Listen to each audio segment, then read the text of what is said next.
इस बारिश ने तो नाक में दम कर रखा है। पूरा हफ्ता बीत गया पर ये बारिश रुकने का नाम ही नहीं ले रही। इतने दिनों से काम पे नहीं जा पा रहा हूँ, पता नहीं घर का खर्च कैसे चलेगा। दोनों पति पत्नी परेशान होकर घर की दहलीज पे बैठे बारिश रुकने का इंतजार कर रहे थे। पूरे दिन घमासान बारिश होता देख दोनों निराश होकर शाम होते ही घर के भीतर चले गए। धीरू को ठंड लगने लगी और वो एक पतली सी चादर ओढ़कर चारपाई पे बैठ गया। कजरी, मुझे नहीं लगता मौसम बदलेगा अभी। बारिश रुकने की उम्मीद छोड़ दो। सब्जियों में कीड़े लग रहे हैं, छत टपकने लगी है और तो और बारिश ज्यादा होने के कारण दीवारें भी गीली रहने लगी है। लगता है अब इस बारिश में ही मजदूरी करनी होगी। बारिश रुकने के इंतजार में कहीं बहुत देर ना हो जाए।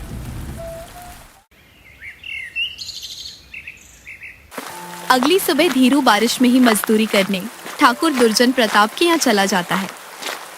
क्या हुआ धीरू, इतनी बारिश में सुबह सुबह मेरे घर क्यों आए हो? ठाकुर साहब, मुझे पता चला है कि आपको मजदूरों की जरूरत है। मुझे काम पे रख लीजिए, मैं खूब मेहनत करूंगा। तुझसे तो पूरा गांव नाराज रहता है। लोग तरह तरह की बातें करते हैं, मैं भला तुझे काम पे क्यों रखूं? ऐसा ना कहिए, ये तो मुझे भी पता नहीं कि लोग मुझसे इतनी नफरत क्यों करते हैं। अच्छा ठीक है, मैं काम पे रख लूंगा तुझे, पर बारिश का बहाना करके छुट्टी मत करना। काम नहीं रुकना चाहिए। जी मालिक, जैसा आप कहो। आज से ही काम पे लग जा। मैं अपने लोगों को कह दूंगा कि तू गोदाम आ रहा है। इसके बाद धीरू गोदाम जाने के लिए निकल पड़ता है। रास्ते में तेज बारिश, तूफान, सर्द हवाएं, इन सब का ऐसा कहर बरस रहा था कि दूर दूर तक एक भी व्यक्ति दिखाई नहीं दे रहा था। इतनी कठिनाइयां होने के बाद भी धीरू हिम्मत करके गोदाम पहुंचता है। ये मनहूस यहाँ क्यों आया है? धीरू के गोदाम पहुंचते ही लोग उसे देखकर ताने कसने लगते हैं, जिसे धीरू सुन लेता है और पूछता है, भाई ऐसा क्यों बोल रहे हो? आखिर मैंने तुम्हारा क्या बिगाड़ा है? सही तो कह रहा है ये तुझे। तू मनहूस ही तो है, इसलिए तेरा कोई रिश्तेदार नहीं, कोई सगा संबंधी नहीं। ये सुनते ही धीरू के चेहरे से हंसी गायब हो जाती है। उसका चेहरा बिल्कुल मुरझा सा जाता है। वो चुपचाप लोगों की बातें सुनते सुनते काम करने लगता है।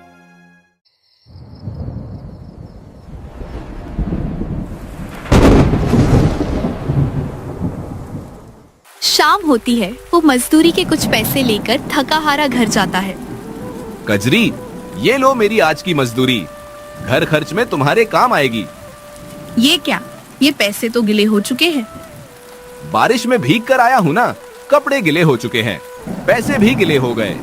इन्हें दूसरे कमरे में सूखने रख दो, सुबह तक सूख जाएंगे। ठीक है जी। इतना बोलकर कजरी पैसे लेकर दूसरे कमरे में रखने चली जाती है। कुछ देर बाद वो पैसे रखकर धीरू के पास वापस आती है। तब धीरू, कजरी, मुझे पता है लोग मेरी तरह तुम्हें भी ताने देते होंगे। ताने किस बात के जी? मैं अनाथ हूँ ना, मेरा कोई अपना नहीं है, और एक अनाथ से शादी करके तुम्हें भी बस सुनने को ही मिलता होगा।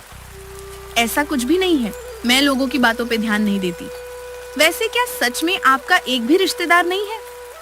पता नहीं, जब से मैंने होश संभाला है अकेला ही रहा हूँ। अच्छा, अब आप ज्यादा सोचकर अपनी सेहत मत खराब कीजिए, सो जाइए, कल काम पर भी तो जाना है। धीरू उस रात बहुत उदास था। उसकी आवाज में अपने अपनों की कमी साफ झलक रही थी। कजरी ने बड़ी समझदारी से उसे समझाया और दोनों एक साथ कुछ पल बातें करके सो गए।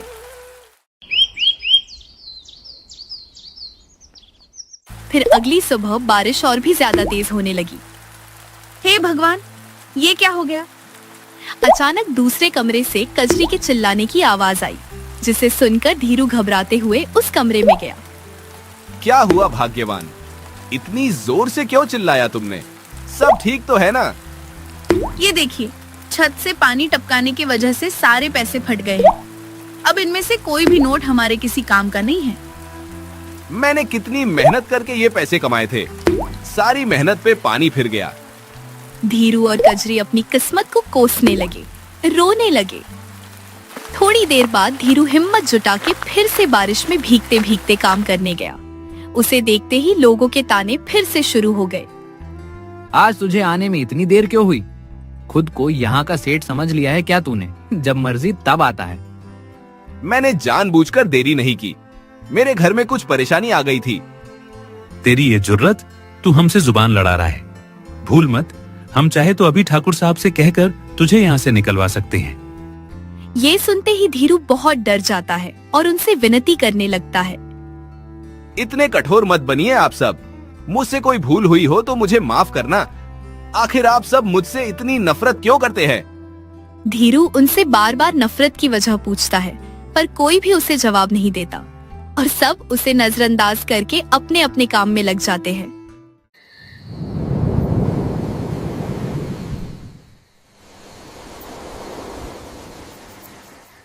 शाम होती है, सब अपने अपने घर जाते हैं।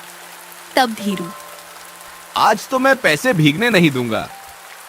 इतना बोलकर धीरू पैसे संभाल कर रख लेता है और अपने घर जाने लगता है। तभी रास्ते में उसे एक पति पत्नी का जोड़ा एक पेड़ के नीचे खड़ा दिखता है। अरे भाई, बारिश इतनी तेज है, किसी भी वक्त तूफान भी आ सकता है। ऐसे में यूं बाहर रुकना सही नहीं है। जानता हूं भाई, पर मैं और कर भी क्या सकता हूं? मेरे पास रुकने का कोई ठिकाना भी तो नहीं है। मतलब क्या है तुम्हारा? कहना क्या चाहते हो? धीरू उस आदमी रमन से उसकी पहचान पूछता है। तभी रमन की पत्नी जानकी बोलती है, भैया, दरअसल हम गांव में घूमने आए थे। हमें पता नहीं था कि यहाँ इतनी तेज बारिश हो रही है। यहाँ आकर हम फंस गए। अब तो न रुकने का ठिकाना दिख रहा है और न वापस जाने का रास्ता। तो क्या जब तक बारिश नहीं थमेगी यही पेड़ के नीचे रुके रहोगे? और कोई रास्ता नहीं है। इस गांव में मेरा कोई रिश्तेदार नहीं कि मैं उनके घर ठहर सकूं। रमन की बातें सुनकर धीरू ने थोड़ी देर सोचा। उसके बाद उसने उन्हें अपने घर रखने का सुझाव दिया। मेरे घर चलो। अरे नहीं नहीं, फालतू में हम तुम्हें परेशान नहीं करना चाहते। इसमें परेशानी कैसी? इंसानियत नाम की भी तो कोई चीज होती है।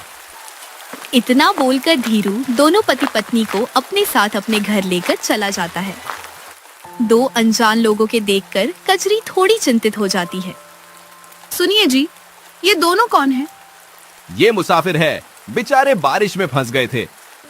इसके बाद धीरू कजरी को सारी बातें बताता है। उनके घर पहली बार मेहमान आए थे। इसी खुशी में कजरी के चेहरे पे एक अलग ही चमक आ जाती है। अरे वाह, हमारे घर मेहमान आए हैं। आज तो मैं तरह तरह के पकवान बनाऊंगी। कजरी और धीरू रमन और जानकी का बहुत आदर और सम्मान के साथ स्वागत करते हैं। वो दोनों कुछ पल शांति से वहीं बैठती है। तब कजरी रसोई में जाकर फटाफट अलग अलग तरह के स्वादिष्ट पकवान बना लेती है और रात होते ही सब एक साथ बैठकर बहुत प्यार से खाते हैं। अरे वाह भाभी, आपके हाथों में तो जादू है। भोजन सच में बड़ा स्वादिष्ट बना है। आप दोनों सच में बहुत अच्छे हैं। आज के समय में भी अनजान लोगों के लिए इतना कुछ कर रहे हैं। ये तो हमारा फर्ज है।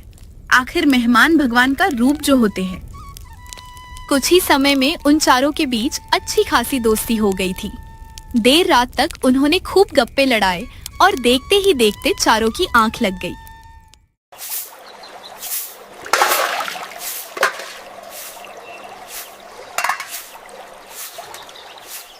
सुबह सूरज सर पर था। काम पे जाने के लिए धीरू को बहुत देरी हो गई थी। कल देर रात तक जागने के कारण आज मुझे कितनी देरी हो गई है। ठाकुर साहब को पता चला तो वो मुझे काम से ही निकाल देंगे। इतना बोलकर धीरू घर से निकलता है। तभी रमन उसे पीछे से आवाज देता है, जरा रुको धीरू। धीरू बहुत हड़बड़ी में रहता है, इसलिए वो रमन को जल्दी जल्दी बोलने को कहता है। क्या बात है रमन, जल्दी बोलो, मैं आज बहुत लेट हो चुका हूँ। तुम जा कहाँ रहे हो? मजदूरी करने, यही मेरा काम है। मैं पढ़ा लिखा नहीं हूँ ना। चलो मैं भी चलता हूँ, तुम्हारी थोड़ी मदद कर दूंगा। तुम क्यों खुद को तकलीफ दे रहे हो? मुझे तो इसकी आदत है।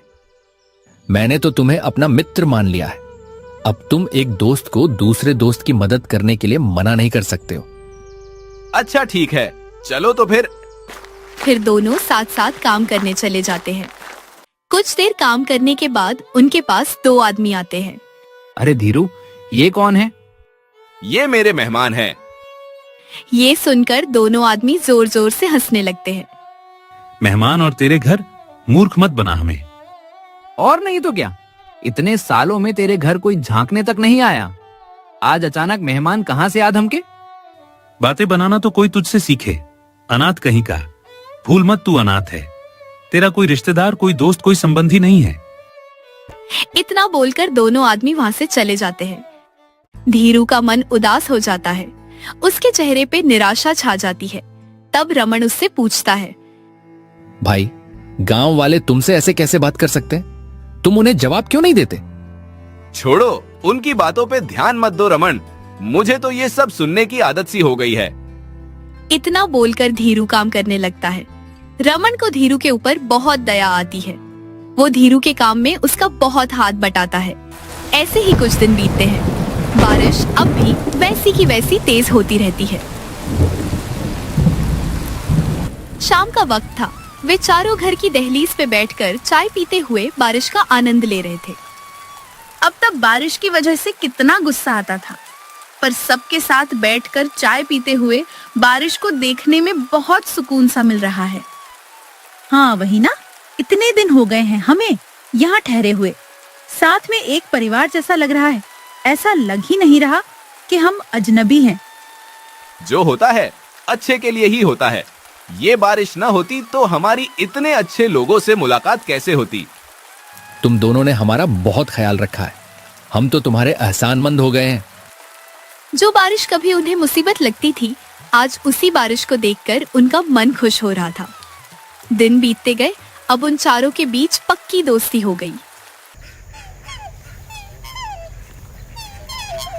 एक दिन धीरू अकेले गोदाम गया हुआ था। उसे अकेला देख बाकी के मजदूर उससे रमन के बारे में पूछने लगे। आज रमन तुम्हारे साथ नहीं आया, उनसे भी तुम्हें छोड़ दिया क्या? नहीं नहीं, वो तो मेरा सच्चा मित्र है। बारिश में भीगने के कारण उसे थोड़ा जुकाम हो गया है, इसलिए आज आराम करने को कह दिया मैंने। ये धीरू कितना लापरवाह है, अपने मेहमान का ठीक से ध्यान भी नहीं रख सकता। सबने उसे रमन की तबीयत को लेकर ताने दिए, पर किसी ने एक बार भी उसका हाल न पूछा। बारिश में रोज भीगकर आने के कारण उसे भी बुखार आ चुका था। वो उसी हालत में बिना किसी को उल्टा जवाब दिए चुपचाप काम कर रहा था। कम करते करते अचानक कमजोरी के कारण उसके हाथ से बोरी छूटी और बोरी के अंदर का सारा अनाज पानी में गिरकर बर्बाद हो गया। ये क्या किया तुमने? पता है कितना नुकसान हो गया है। ये किसी काम का नहीं है, इसे ठाकुर साहब के पास ले चलो। सब लोग धीरू को निकालने की बस राह तक रहे थे और आज उन्हें वो मौका मिल गया। सब इतने गुस्से में थे कि बिना एक पल की देरी किए वे सब धीरू को फौरन ठाकुर दुर्जन प्रताप की हवेली ले गए। ठाकुर साहब, इस धीरू ने आपका नुकसान कर दिया। कैसा नुकसान? इसने अनाज से भरी बोरी पानी में गिरा दी, सारा अनाज नष्ट हो गया। ये सुनते ही ठाकुर को धीरू के ऊपर बहुत गुस्सा आया और एक उसके ऊपर चिल्लाने लगा। तेरा ध्यान कहाँ रहता है धीरू? मैंने कहा था ना, मुझे काम में कोई गड़बड़ नहीं चाहिए। माफ करना ठाकुर साहब, मैंने जानबूझकर नहीं किया, गलती से बोरी गिरी थी। अब भूल जानकर हो या अनजाने में, नुकसान तो मेरा हुआ ना, तुझे इसकी भरपाई करनी होगी। ठीक है, आप मेरी मजदूरी में से थोड़ा थोड़ा करके अपना दाम काट लेना। मुझे क्या मूर्ख समझ रखा है तूने? मेरा दिया हुआ पैसा तू मुझे ही लौटाएगा? नहीं, तुझे एक बोरी के बदले 3 बोरी की भरपाई करनी होगी। 3 बोरी? ये तो बहुत ज्यादा है। दया कीजिए मालिक मुझ पर, मैं गरीब हूँ। पूरे महीने काम करूंगा तो भी 3 बोरी जितने पैसे नहीं जुटा पाऊंगा। ये तेरी समस्या है। जब तक मुझे मेरी भरपाई नहीं मिलती तू काम करने मत आना। अब तो पैसे लेकर ही आना। ठाकुर ने बड़ी निर्दयता से धीरू को अपना फैसला सुनाया और धक्के मारकर उसे अपनी हवेली से निकलवा दिया। फिर धीरू रोते रोते अपने घर आया। मैं अभागा हूँ, किसी को खुश नहीं रख सकता। कजरी वही खड़ी उसकी बातें सुनती है और परेशान होकर पूछती है, क्या हो गया आपको? आप रो क्यों रहे हैं? किसी ने फिर से कुछ कहा क्या? गरीबी में आटा गीला तो कहावत सुनी ही होगी तुमने। हमारे साथ भी कुछ ऐसा ही हुआ है। ऐसे पहेलियां मत बुझाइए। मुझे बहुत घबराहट हो रही है। साफ साफ बताइए क्या बात है। इसके बाद धीरू बड़ी हिम्मत करके कजरी को सब बताता है। अब तुम ही बताओ, मेरे पास न काम रहा न पैसे, मैं तिगुनी भरपाई कैसे करूंगा? ये तो सरासर नाइंसाफी की है ठाकुर साहब ने। जब नुकसान एक बोरी का हुआ है तो पैसे भी एक बोरी के ही लेने चाहिए ना। बड़े लोगों के पास जितना होता है उन्हें उतना ही लालच होता है। धीरू और कजरी के ऊपर मुसीबत के काले बादलों ने बसेरा कर लिया था। वे दोनों फिक्र करते हुए बिना कुछ खाए पिए सो जाते हैं। तब दूसरे कमरे में बैठी जानकी रमन से कहती, सुनिए जी, मैंने आज छुपकर कजरी और धीरू भैया की बातें सुनी। मुझे उनके बारे में कुछ कहना है। ऐसे छुपकर किसी की निजी बातें सुनना अच्छी आदत नहीं है जानकी। मैं जानती हूँ, पर बात ही कुछ ऐसी है कि मुझसे रहा नहीं गया। बोलो, क्या बोलना है? फिर जानकी रमन को सारी बातें बताती है। इतना सब कुछ सुनते ही रमन धीरू और कजरी के लिए बहुत परेशान हो जाता है। मैं बीमारी के कारण एक दिन धीरू के साथ नहीं गया तो इतनी बड़ी बात हो गई। मैं क्या कहती हूँ, क्यों ना हम उनकी मदद करें। उनकी ये मुसीबत दूर करना तो हमारे लिए बाएं हाथ का खेल है। कह तो तुम सही रही हो, लेकिन इससे उन्हें हमारी असल पहचान पता चल जाएगी। फिर कहीं वो खुद को हमसे अलग समझकर दूरी न बना ले। अगर ऐसा होना हुआ तो होने दीजिए। कम से कम उनके सर पे आई मुसीबत तो खत्म हो जाएगी। उन्होंने हमारी बहुत सहायता की है, अब हमारी बारी है। जानकी के समझाने पर रमन अपनी असल पहचान सामान लाने के लिए मान गया।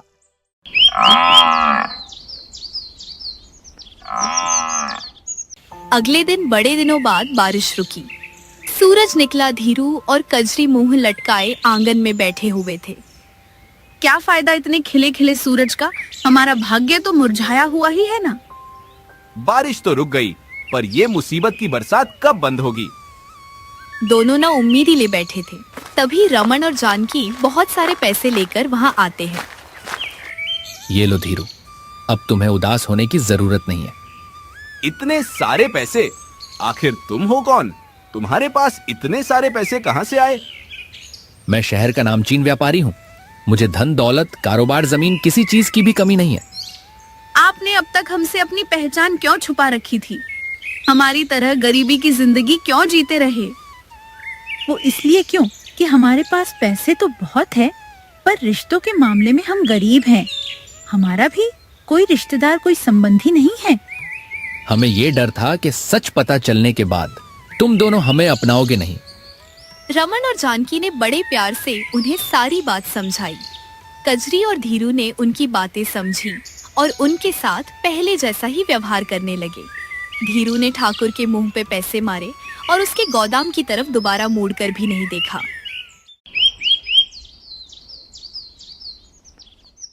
दूसरे दिन रमन और जानकी वापस शहर जाने के लिए निकल रहे थे। तब धीरू, तुम्हारी बहुत याद आएगी मित्र। धीरू, मुझे एक सुझाव आया है। मेरे व्यापार में हाथ बटाओ। तुम्हें काम की जरूरत है और मुझे भरोसेमंद साथी की।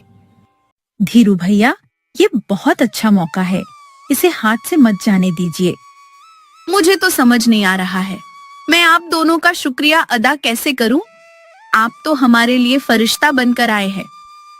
इतना बोलकर कजरी धीरू के लिए एक नया कुर्ता लेकर आती है। धीरू अपना कुर्ता बदलने लगता है। तभी रमन की नजर धीरू के गर्दन के निशान पे पड़ती है। धीरू, ये तुम्हारे गर्दन पे निशान कैसा? ये तो जन्म से ही मेरी गर्दन पे है। ये सुनते ही रमन भावुक हो उठता है। तुम मेरे भाई हो। देखो, मेरे गर्दन पे भी बिल्कुल ऐसा ही निशान है। माँ ने मुझे बताया था कि मेरा एक भाई था जो खो गया था। इसका मतलब हमारा जन्म जन्म का रिश्ता है। हाँ मेरे भाई, इसीलिए हमारा दिल एक दूसरे से जुड़ा था। अजनबी होने के बाद भी हम एक दूसरे के लिए अपनापन महसूस करते थे। बरसों बाद दो बिछड़े भाई मिले। अब धीरू का भी एक अपना परिवार था। वे दोनों गांव ही रुककर शहर का सारा कारोबार मिलकर संभालने लगे। धीरू के धनी होते ही गांव वाले उसकी इज्जत करने लगे और देखते ही देखते धीरू ठाकुर से भी ज्यादा धनी बन गया।